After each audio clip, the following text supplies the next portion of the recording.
Bonjour à tous, bonjour Alain Finkielkraut. J'ai presque honte de l'avouer, vous avez beau être un homme hétérosexuel, plutôt sexagénaire et blanc en prime, vous n'avez jamais louché sur mon décolleté, ni fait de compliments ambigus sur mes robes. Maintenant que j'y pense, je devrais peut-être m'en offusquer. Le manifeste des femmes journalistes, politiques et victimes du sexisme, publié cette semaine par Libération, sera notre premier sujet. Et après le sexisme, nous poursuivrons notre tour d'horizon du prêt-à-penser contemporain sur le front de l'islamophobie. Bien que les médias aient réservé un accueil mitigé au livre d'Emmanuel Todd, il propage avec entrain la vision d'une France minée par la haine des musulmans, alors même que, à en croire Le Monde, ceux qui, au sein de l'islam français, se veulent en rupture avec la République, ses lois et ses valeurs, sont très minoritaires. Mais commençons par les harceleurs qui, nous dit-on, tourmentent toutes les femmes de France. Nous, femmes, journalistes, politiques et victimes de sexisme, une quarantaine de mes consoeurs ont signé le texte publié mercredi par Libération, qui en a fait sa une sous le titre « Bas les pattes ». Mélangeant allègrement compliments, blagues plus ou moins lourdes et gestes inacceptables, ces journalistes politiques se disent d'intégrer les contraintes du sexisme ambiant, pas de tête-à-tête, des tenues passe-partout et une vigilance permanente pour conserver le vouvoiement afin de maintenir la bonne distance entre un journaliste et son sujet. Avant de conclure, tant que la politique sera très majoritairement aux mains d'hommes hétérosexuels plutôt sexagénaires, rien ne changera. Il suffit donc de virer les hommes sexagénaire et tout ira beaucoup mieux. Alors Alain Finkielkraut, vous qui êtes en quelque sorte le cœur de cible, êtes-vous sensible à cette complainte? Alors, je vais vous répondre, bien sûr Elisabeth Lévy, mais vous n'allez pas faire une chose pareille. Pour une fois, mais en donnant qu'il mérite à ce manifeste. Ce qui caractérise l'esprit de notre temps, en effet, c'est l'ardeur avec laquelle il se mobilise contre des ennemis qu'il a vaincus, qu'il a terrassés même depuis des lustres. Et j'en donnerai un autre exemple avant de passer à celui que vous me proposez. La méthode que vous avez citée, ulcérée par les critiques qu'avait adressé Manuel Valls à son livre dans le journal Le Monde, a comparé la supposée béatitude du Premier ministre en cette période inquiétante à l'optimisme de la Révolution nationale et du maréchal Pétain qui critiquait lui aussi les Français pas bien. Ce parallèle laisse penser, il compromet tous les intellectuels, il nous fait honte. Emmanuel Todd n'est pas un savant, comme il le dit sur tous les plateaux. Faire taire les objections, c'est un forcené, et on aimerait que les journalistes qui lui ont assuré un lancement de star fassent maintenant amende honorable. Cela, bien sûr, n'arrivera pas, car les journalistes en France ont ceci de commun avec les magistrats, ils demandent des comptes à tout le monde, mais ils ne s'excusent jamais. Ils critiquent la loi sur le renseignement et ils veulent pouvoir mettre qui ils veulent sur écoute. Et leur droit à l'erreur, aussi dommageable, aussi dévastatrice soit-elle, est illimité. Il faut tout de même précisons que Emmanuel Todd a été critiqué presque unanimement au point qu'on est presque un peu gêné de s'associer à ce chœur, même s'il le mérite amplement. Il a été très critiqué par d'autres, mais encore une fois, il a eu un lancement de star, et notamment par l'Obs. Oui, dont vous avez excellemment parlé la semaine dernière avec Gil Michaeli, que je remercie à cette occasion. Et puis, alors, l'autre problème, même si Todd est gênant, les journalistes sont les derniers à pouvoir mener jusqu'au bout la critique de son délire, puisque l'antisémitisme flottant, l'antifascisme flottant, l'antifascisme sans référent, c'est leur pain idéologique. De même, pour le féminisme, prolongé au-delà actualité. C'est ce qu'en langage courant, on appelle tirer sur les ambulances. Voilà. Alors, justement, Simone de Beauvoir écrivait, dans la conclusion du IIe siècle, la dispute durera tant que les hommes et les femmes se reconnaîtront pas comme des semblables. Ah, Or, c'est cette fait. reconnaissance a eu lieu. Les femmes ne sont plus ni confinées au foyer, ni condamnées au métier subalterne. Elle a dit semblable ou égaux? Elle a dit semblable. Donc. Semblable. Ouais. Avocats, architectes, ambassadeurs, médecins, magistrats, ministres, les grandes professions et les plus hautes fonctions leur sont ouvertes. Elles divorcent comme elles veulent, elles ne sont plus vouées à la procréation, une véritable révolution a eu lieu, et pourtant, à entendre certaines féministes, l'ordre patriarcal sévit encore, il est même plus puissant que jamais. Juste pour préciser pour les malentendants que cette révolution, vous vous en êtes très souvent félicité, cher Alain Finkielkraut. Oui, et voilà. Bien sûr. Non, mais je dis simplement, a eu lieu. Oui. La bataille a été gagnée. Et je m'interroge sur le sens, l'intensité d'une guerre menée après la victoire. C'est ça. De même, l'antifascisme, après la victoire sur le fascisme, la guerre menée après la victoire, le sexisme. Alors, j'ai lu. Il y a aussi une loi anti-harcèlement, en plus de tout. Alors, j'ai lu avec attention, en effet, l'appel des 40 journalistes politiques à faire changer le comportement des hommes, publié par le journal Libération, et je ne veux surtout pas nier que des hommes en position de pouvoir tiennent par ou aient des gestes extrêmement qui peuvent mettre très mal à l'aise. Enfin, une invitation à déjeuner ne fait peut-être pas partie de ces propos déplacés. Absolument, mais justement, on a le sentiment à lire les exemples donnés dans ce manifeste que ce qui relevait autrefois de la galanterie, même un peu appuyée, et qui faisait de la France, comme le disait David Hume, le pays des femmes, relève désormais du sexisme. Ce que voudraient ces journalistes, si j'ai bien compris, c'est que les hommes qu'elles interviewent ne les regardent jamais comme des femmes, ne soient pas émus par leur grâce, ne se permettent pas la moindre allusion à leur élégance, bref, que la féminité en elles ne fasse plus obstacle à leur similitude. Il y avait des hommes et des femmes, il ne devrait plus y avoir aujourd'hui que des êtres bas les pattes, disent-elles, mais ce sont les regards, ce sont les clins d'œil, ce sont même les compliments que, semble-t-il, elles veulent abolir. Et d'où c'est terrifiante que j'ai noté comme vous. Oui, terrifiante. Tant que la politique sera très majoritairement aux mains d'hommes hétérosexuels plutôt sexagénaires, rien ne changera. Des femmes aspirent aujourd'hui à de plus en plus d'homosexuels dans la politique, car de ceux-ci, elles sont convaincues qu'ils ne regarderont jamais leur robe. Oui, de femmes, mais aussi, si j'ai entendu, donc d'homosexuels. Alors, des femmes aussi protestent contre l'âge de ceux qu'elles ont pour mission de suivre et d'interviewer. Sexagénaires, disent-elles. Plus ils sont vieux, en effet, plus ils témoignent de l'ancien monde, plus ils sont intégrés ou plus ils sont ancrés dans la France d'avant. Ah mais non, mais pour elle, vieux, ça veut dire libidineux. Hein, oui, évident. Vieux veut dire libidineux, vieux aussi veut dire un peu mal éduqué, parce que tout de même, effectivement, voilà. J'ajoute que sexagénaire, tout de même, ça n'est pas vieux, cher Alain. Vestige de l'ordre patriarcal.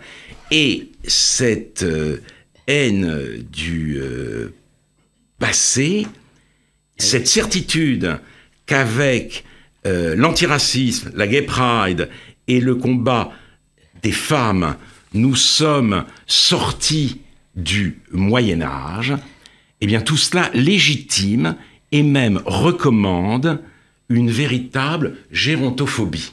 Oui, dans cette époque qui s'enorgueillit d'aimer tout le monde, d'accueillir toutes les différences, un racisme se développe et s'étale en toute impunité, le racisme anti-vieux. Et je reviens à Emmanuel Todd. Ben oui, parce que son livre en est plein de cette gérontophobie. Qui est Charlie? Pour mieux me discréditer, Emmanuel Todd dit d'abord, alors ça c'est une petite digression, qu'à la différence de tant de jeunes algériennes, marocaines, tunisiennes ou africaines noires, je n'ai pas fait le saut dans le mariage mixte, comme si c'était un argument, et comme s'il savait quelque chose. Oui. Voilà. Il le dit aussi. Et comme si, en plus, ces chiffres sur les mariages mixtes n'étaient pas hautement contestables. Hautement contestables par d'autres savants, pour employer son vocabulaire grotesque. Il le dit aussi dans l'Obs, qui fut autrefois le magazine de la vie des idées, sans que là perturbe le moins du monde les collaborateurs du journal, ni même d'ailleurs leur fondateur, le fondateur Jean Daniel, pourtant très critique à l'égard de Todd, mais sans doute est-il trop susceptible lui-même pour imaginer que d'autres puissent être parfois blessés. Mais peu importe. Il ajoute que j'ai été élu à l'Académie française par Todd, pas Jean Daniel, pardon. Non, pas Jean Daniel. Oui. Todd, par un corps électoral dont la moyenne d'âge est de 78 ans. Si vous voulez, si l'incrimination de l'âge a aujourd'hui pignon sur rue chez un grand éditeur, et pas seulement au Guignol de l'Info, c'est que nous vivons une époque barbare. Et tout cela a commencé avec justement l'arrivée des femmes et des minorités contre l'hégémonie culturelle des Dwems, les Dead White European Males, les mâles européens blancs et noirs sur les campus américains. On commence par s'en prendre aux morts, qui sont effectivement forcément un peu plus vieux que nous, et après, on attaque les vieux, ces reliefs, ces vestiges, ces reliques d'une civilisation défunte. Oui, mais d'ailleurs, il me semble que vous avez donné une déclaration à Simone de Beauvoir, parce que effectivement, nous avons gagné l'égalité. Maintenant, je crois que nous devrons nous battre ensemble pour conserver la différence. Pour conserver la féminité.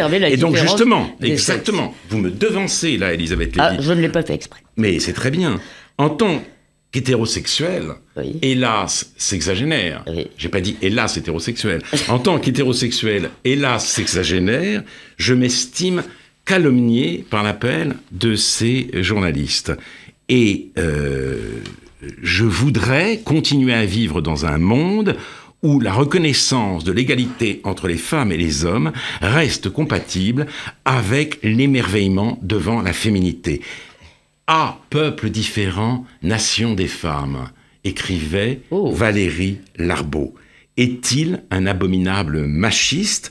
Faut-il retirer ces merveilleux romans et poèmes que personne au demeurant ne lit plus des bibliothèques? Je pose la question aux auteurs du manifeste. La réponse des féministes est évidemment oui. Une dernière quand même remarque là-dessus très vite. Pascal Bory, qui est journaliste à Causeur, a fait un petit article très amusant qui s'appelait « Oh oui, harcelez-moi », où il racontait comment un certain nombre de jeunes femmes lui envoyaient des vidéos aguichantes, l'invitaient à déjeuner, lui faisaient des propositions audacieuses, tenir un stage ou ses faveurs de quelque nature qu'elle soit. Eh bien, il s'est pris une dégelée de commentaires absolument haineux, des tweets abominables, et donc il me semble qu'on est entré avec ce féminisme dans l'ère de la victime et que nous n'allons pas en sortir de sitôt. Est-ce que la séduction doit être éliminée? Bien sûr, victime méchante, d'autant plus méchante que les femmes ne sont plus des victimes.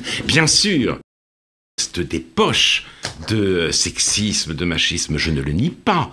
Je veux dire, la vigilance s'impose et il faut entendre l'exaspération de certaines femmes devant la lourdeur de certains hommes, mais il n'empêche, je le répète, la victoire est assurée, et quand la victoire est assurée, on tombe sur les fémènes. Oui, et de plus, mes consoeurs ont la chance de pouvoir ridiculiser de façon massive ceux qui se permettraient des choses déplacées. Exactement.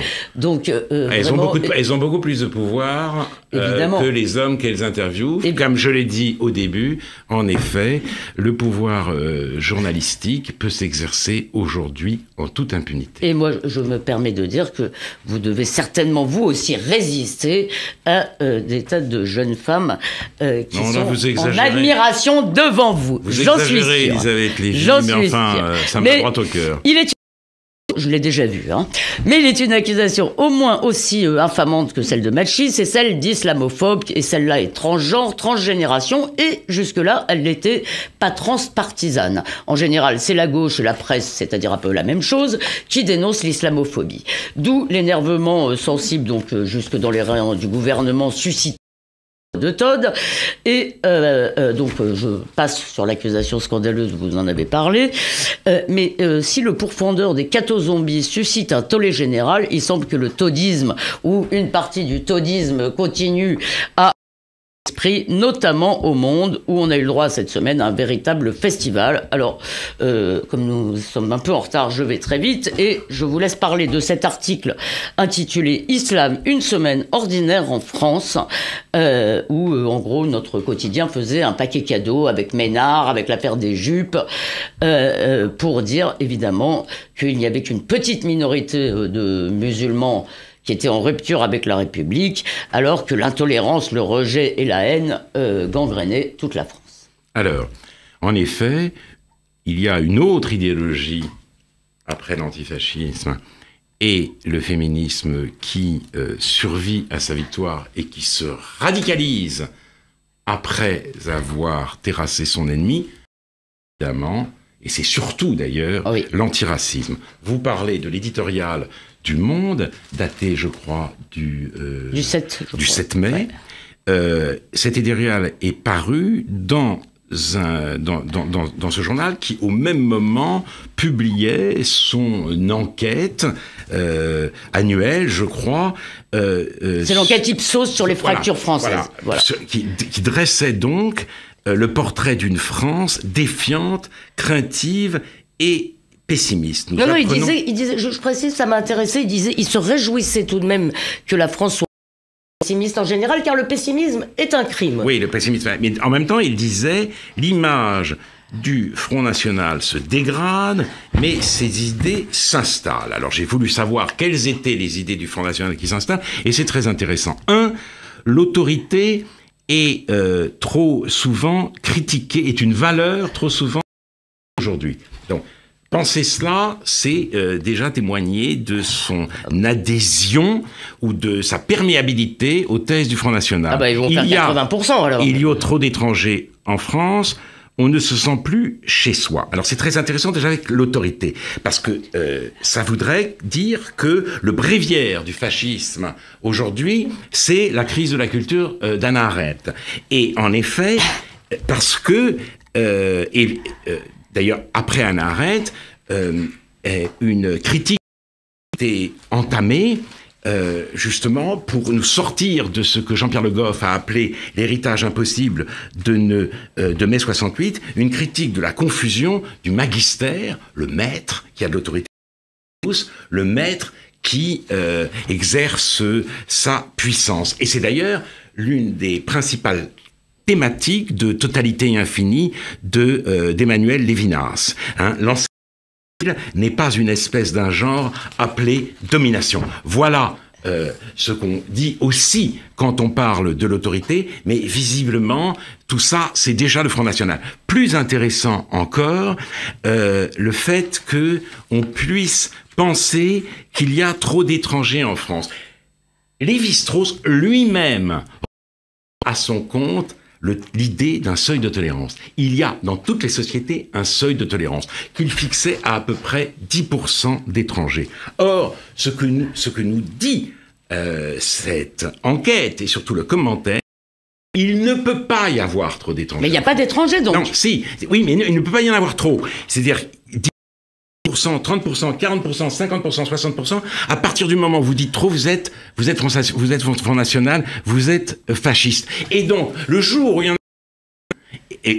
dans les lieux où il y en a 70%, ou enfants immigrés ou enfants d'immigrés, et que des gens disent qu'ils ne se sentent plus chez eux, eh bien, ces gens sont des racistes et des fascistes. Donc, c'est une manière de criminaliser toutes les faces de craie qui habitent Marseille, Tourcoing ou la Seine-Saint-Denis. D'autant plus qu'il y a aussi une très bonne raison de dire qu'il y en a trop, c'est que ce trop empêche d'intégrer, d'éduquer correctement ceux qui sont là. Bien entendu, voilà. Bien entendu. Et donc, mais donc, il faut dire...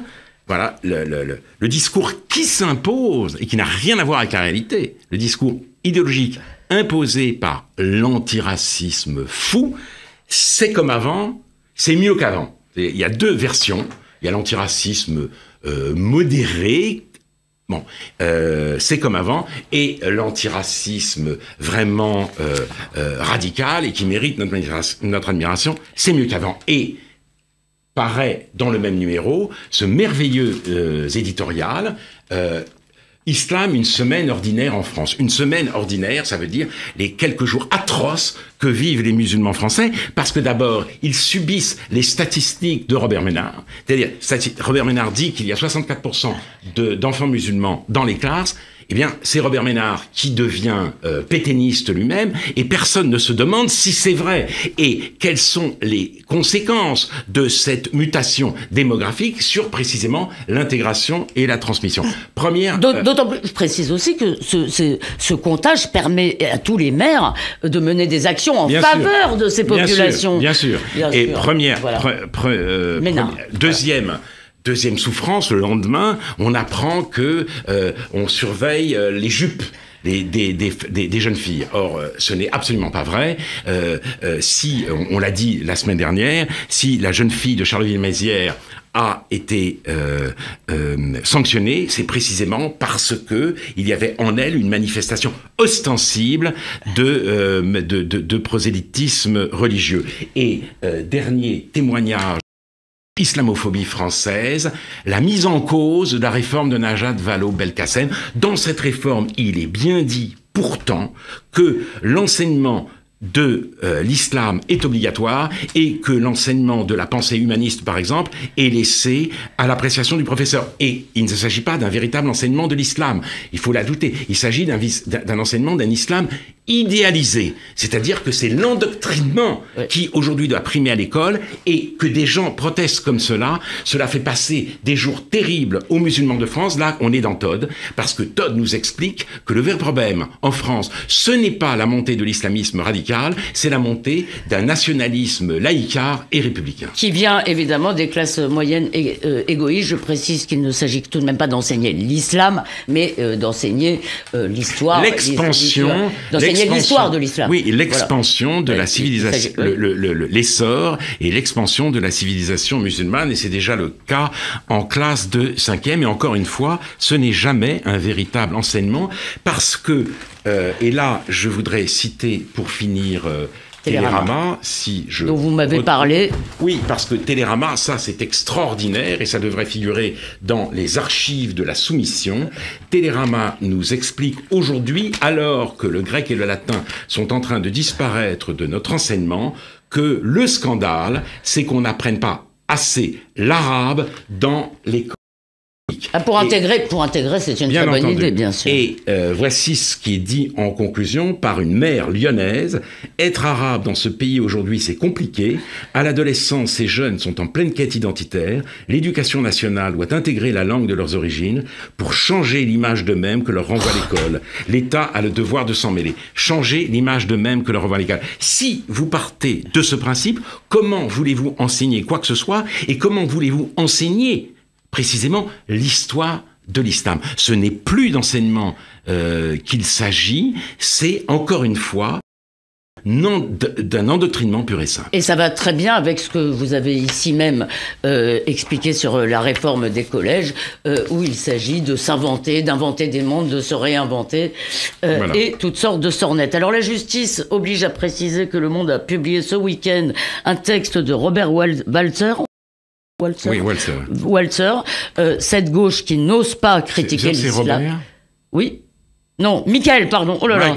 Michael Walzer, pardon. Cette gauche qui n'ose pas critiquer l'islam et qui est une volée de bois vert pour le monde qui m'a fait bien plaisir. Cher Alain, j'espère que je ne serai pas accusé de harcèlement. Si je vous dis que le temps est avec vous et que nous devons déjà nous séparer, merci, cher Alain Finkielkraut, de nous éclairer. D'ici dimanche prochain, bien sûr, on vous lit dans Causeur. Bonne semaine à tous.